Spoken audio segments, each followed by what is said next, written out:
Hakotor Ganangai Borom Limani Bishingti Palajang Mahai Tripura Hastewa Palajaka National Father Mahatma Gandhi Phil Shara Bachisha Asrimasha Ashali Pandawa Kongdana Tangtani Pradesh Congress Kasko Pijus Kantim Bishashaka Bar Hakotoni Narendra Modi Habani Jorawa Hakotor Ganangai Naslemuni Horchangai Tongo Ababai Hakotoni Rang Tongote Luko Fano Jungjalok Laika Hine Panda Faitha Congress Bodoni Adoro Bubagara Kor Aguni Gandhi Kato Toma Gandhi Mang Tongo Komala Boleka সমবেত হয়েছি গান্ধীজির জন্মদিনে গান্ধীজিকে স্মরণ করার জন্য গান্ধীজির যে বার্তা এটা রাজ্যবাসী এবং দেশবাসীকে দেওয়ার জন্য আমরা এখানে প্রদেশ কংগ্রেস যুব কংগ্রেস মহিলা কংগ্রেস এনএসএস সমস্ত কর্মীরা এখানে সমবেত হয়েছে। এখানে গান্ধীজির প্রতিকৃতিতে আমরা ফুল দিয়ে শ্রদ্ধা নিবেদন করেছি। এখন আমরা গান্ধীঘাটে যাব, সেখানে শ্রদ্ধা নিবেদন করব গান্ধীজির শহীদ বেদিতে। সেখান থেকে এসে সকাল 10টায় আরম্ভ হবে এখানে সর্বধর্ম সভা। আজকে গান্ধীজি সারা বিশ্বে প্রাসঙ্গিক, আর ভারতবর্ষের জন্য অত্যন্ত প্রাসঙ্গিক। উনি ছিলেন শান্তির দূত। অহিংস নীতিতে ব্রিটিশের মতন শক্তিশালী সাম্রাজ্যবাদকে পরাজিত করে আমাদের দেশকে স্বাধীনতার স্বাদ দিয়েছিলেন।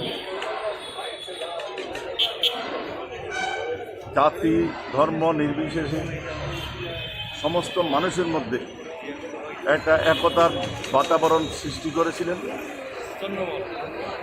আজকে ভারতবর্ষে একটা অশান্তির পরিবেশ।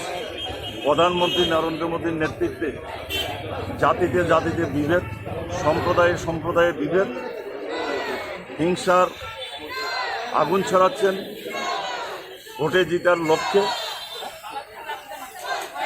আজকে ভারতবর্ষের বিভিন্ন প্রান্তে হিংসার আগুনে জ্বলছে। আইনের কোনো শাসন নেই। প্রধানমন্ত্রী নরেন্দ্র মোদী ক্ষমতা হারানোর ভয়ে অসহিষ্ণু হয়ে উঠেছেন, যার ফলে বিভিন্ন সম্প্রদায়ের মধ্যে লড়াই শুরু লাগিয়ে দিয়েছেন। এতে ভারতবর্ষের উন্নতি ব্যাহত হচ্ছে, ভারতবর্ষের অর্থনীতি দুর্বল হচ্ছে। ভারতবর্ষ আজকে গভীর অর্থ সংকটের সম্মুখীন। দেশের উন্নতির মহাত্মা গান্ধী বার্তাই ছিল দেশের উন্নতির প্রধান লক্ষ্য, প্রধান স্তম্ভ হল শান্তি। আজকে সেই শান্তি ভারতবর্ষে বিঘ্নিত। সারা বিশ্ব মহাত্মা গান্ধীর আদর্শে আজকে অনুপ্রাণিত, কিন্তু ভারতবর্ষে প্রধানমন্ত্রীর নেতৃত্বে আমাদের মহাত্মা গান্ধীকে অবহেলা করা হচ্ছে। মহাত্মা গান্ধীর আদর্শ থেকে সরিয়ে নিয়ে যাওয়ার একটা প্রচেষ্টা আমাদের নরেন্দ্র মোদী সাহেবের মধ্যে রয়েছে।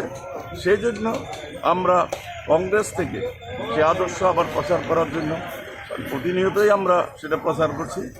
আমরা মনে করি গান্ধীজিকে দুর্বল করা মানে ভারতবর্ষকে দুর্বল করা, বিশ্বকে দুর্বল করা। সেই জন্য নরেন্দ্র মোদী সাহেবের সম্পর্কে আমাদের সতর্কবাণী, উনি এখনই উচিত মনে প্রাণে গান্ধীজিকে বরণ করা, ওনার আদর্শকে অনুসরণ করা, তাহলে ভারতবর্ষ শক্তিশালী।